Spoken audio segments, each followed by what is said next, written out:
So, I'm going to tell you a story. It's a true story. Just a few days after lockdown, I had to travel with my car and a light aluminium trailer from Coromandel town, where I was residing, my house bus throughout lockdown, down to Wanganui, where I used to live, and where I'd left my Harley Davidson Road King with one of my mates to look after, because when I moved up I just didn't have enough room to carry all the bikes, so that one got left behind. So I was travelling down there, and there's a hill that comes into Taihape. It's about 3 kilometres long, real steep hill. We drive these roads every night in the big trucks, and my car's a Volvo. And it has, and the truck I drive, coincidentally, is a Volvo or a Scania, very similar.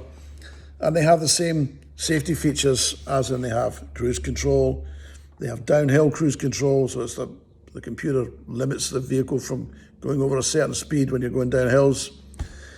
And they have an autonomous braking, which stops you running into the back of another truck. It measures your distance, and you set it to a certain distance, and then if you get inside that distance, the computer kicks in and starts to apply the brakes so that you never...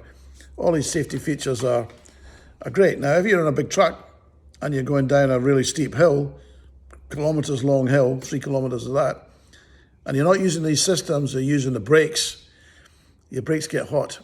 When brakes get hot, they become ineffective. In fact, sometimes they just fail altogether. So any driver that has these systems in their truck will utilise it. So it's a fantastic... setup. And if you're in convoy at night, a lot of trucks travel in convoy, you're all sitting at the same speed. You all set your autonomous braking so that you don't get complacent and run into the back of a truck in front of you. If a few trucks stop, the computer or the sensors pick it up instantly, and they'll start braking before you're even aware that you've gone a metre closer. Anyway, cut long story short, so I was driving down this hill, and I had all the systems. I had my cruise control set to 93, which equates to exactly 90 kilometres an hour, exactly the same as the trucks. And my downhill cruise control was set to 97, which is standard, as what I always do. So what that means is that when you go over 97, the system will kick in and start to apply engine braking electronically to all four wheels. It doesn't just slam the brakes on and give you a judder. It does it gradually. So it can go over 97, it can go up to 100, 102, 103, something like that, and brings it back in, and then it gets carried away again. It's a gradual process. So anyway, I'm driving down this hill. It's 3 days after lockdown. It's early in the morning. It's like 6 or 7 o'clock in the morning, 8 o'clock maybe, I don't know. Daylight, no other traffic on the road. And I'm traveling down this hill. I'm halfway down this hill, and the system's working perfectly as it should do. And here's a police officer coming a patrol car coming the other way. Now, I hadn't bothered slamming my brakes on or checking my speed around, because my system is looking after me. Anyway, this cop he spun around. I didn't pull over straight away because it's a long curve and heavy traffic's traveling that road, so I wanted to find a place where I'd pull off the road. Safety first. So I carried on for, half a K. He was behind me with his fairy lights going, getting more and more agitated. I finally found a place I could pull in where it was safe to do so, and I pulled in, and he was irate from the moment he got out of the car. Because I'd been locked down, I hadn't shaved and my jeans were ripped, and I didn't look the best, I jumped out of the car. I was very polite to the police, as I'm notorious for doing. I mean, I respect their job they do, etc. This guy was feral as. He was agitated, angry, in a real bad mood, and really a real bad representative of the police to a member of the public. So I remained courteous. I said to him, blah, blah, blah. And he goes, "You're doing 15 kilometres over the speed limit. What's your excuse?" And I said, "Well, I don't have an excuse. There's the system. You can see it's set to 97 downhill, 93, which equates to 94 and 90. You have to have a 3 kilometre gap between the two. It won't go any closer. That's how it is. He didn't want to look at it. He said to me, "Who's driving the car?" I said, "Well, I'm the only person here, mate. I'm driving the car." "What do you do for a living?" I said, "I'm a professional driver."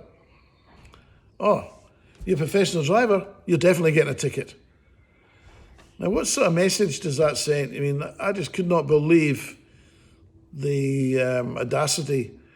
Truck drivers, and you might not like the truck drivers, but they provide a service. They deliver goods and everything all around the country. And they're restricted to 90, just like you are when you're towing a trailer, which is fine. But truck drivers, especially at night, they're a great asset to the police because they're the eyes and ears on the road. People get drunk at night. People do stupid things all the time, not just at night. Truck drivers assist at accidents, assist when they're trying to stop a stolen car and they can hear it all going on the CB. They'll block the car. They carry fire extinguishers. They attend when there's a car on fire. They'll get in there and help put the fire out, pull people out of cars. They're usually the first on the scene, truck drivers. And also they'll use the star 55555 thing to, if something needs to be dealt with, if they see a drunk driver on the road or whatever, they'll help that way. So to diss the truck driver straight from the word go to say you're a professional driver, you're definitely getting a ticket, was A, out of line. Secondly, what he did was I wasn't aware of at the time. He wouldn't show me the speed limit, the speed displayed on his dashboard. Didn't want to borrow that. Didn't want to show me his calibration book or his certificate of fitness for the equipment he was using, which his calibration book has to be calibrated every 12 hours with a tuning fork, and I know all about the process for that. They have to keep a record of it. Didn't want to show it to me. So I said, "Look, mate, why don't you just give me a warning and we'll call it quits, It's dry road, nothing's dangerous, everybody's car's fully insured, safety, No, you're getting a ticket, mate." And he was a fucking angry guy. I just didn't get it. So anyway, I thought, well, nothing more about it. 3 months later or 2 months later, this ticket arrives. But now it's 25 kilometres over. Because in my mind, what he's done is he's kept going 15 kilometres or 15 kilometres over. So because it's a 100 kilometre speed limit, he's got into his car, even though he hasn't clocked it on the radar, he's got into his car and he's written down 115, which equates to 25 over. So all of a sudden, I'm now having to defend myself for 25 over, which is a massive amount of demerit points. And at this point, I had no demerit points at all. I had a clean licence and had done for 5 years, and I'm a professional driver with probably more licences and driving longer than he's been alive. But some people, most of the police I deal with, I'll be honest with you, they're really good. They're really good to deal with. The new age of policemen are more politer. Obviously you get this was when I found out he's been a cop for 30 years. Time to be another job, mate. Time to get a job where you're not dealing with the public.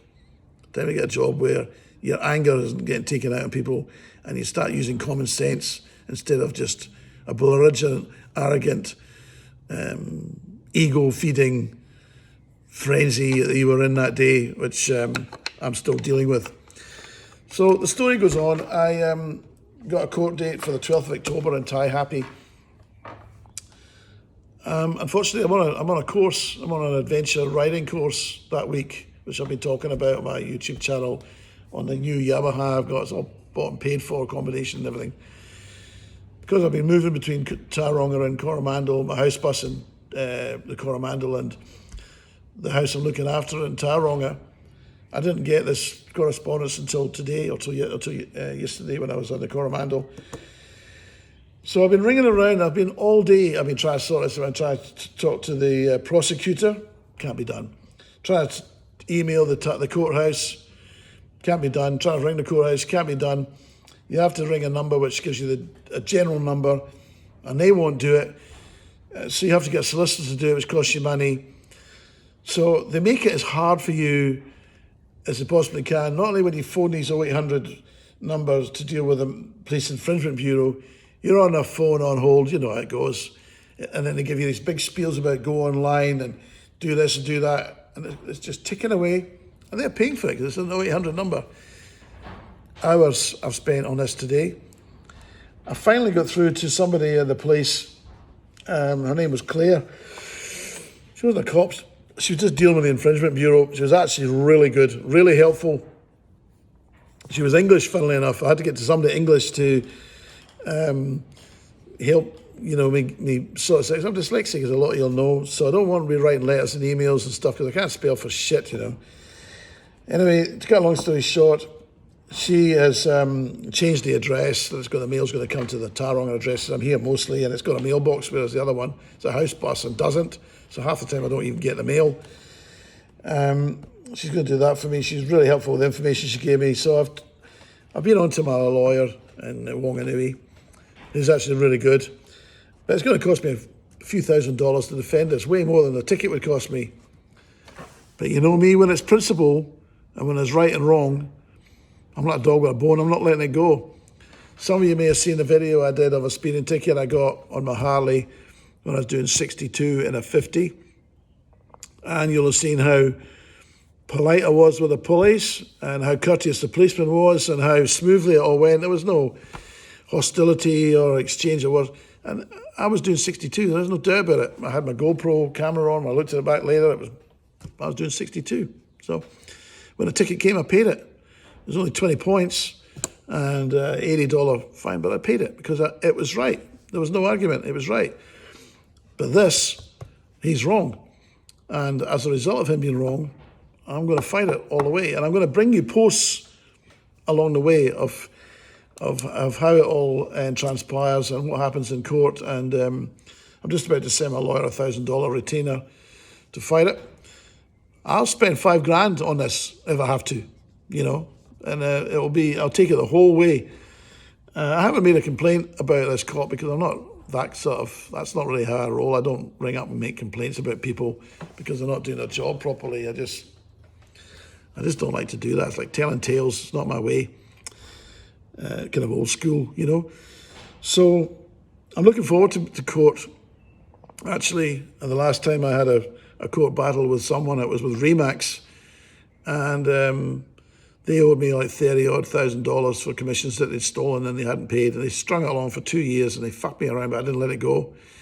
They had me arrested for threats and all sorts of stuff. I still didn't let it go, and I finished up winning, and I was awarded by the court. I was awarded $175,000 in damages, which of course I never got because these guys just turned their pockets out and declared themselves bankrupt. But I shut them down because they were a crooked bunch.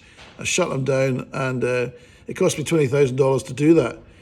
And I'm not planning on shutting down the New Zealand Police Force.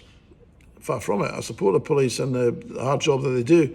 But I am going to fight this. I am going to fight this guy who really needs to be retrained or reallocated, given another job. He's too many years in the business, and he's become bitter and angry, and I don't really think he's serving the public in the manner that he should be doing. Not because he's written me a ticket, just because of his whole attitude. The fact he's got the ticket wrong, his whole attitude. That should never have been a ticket written in the first place. And the amount of people's time and court money and everybody's time was completely wasted because he wasn't in the frame of mind to make an executive decision where he could have said, yeah, fair enough, it's not dangerous, slow down, mate, we'll leave it at that, which would have been a sensible thing to do. That's what I would have done if I'd been a cop. That's what MD I know would have done. So yeah, that's where we're up to at this stage, and I'm going to bring it to you as it happens, live and direct, as always. Over and out.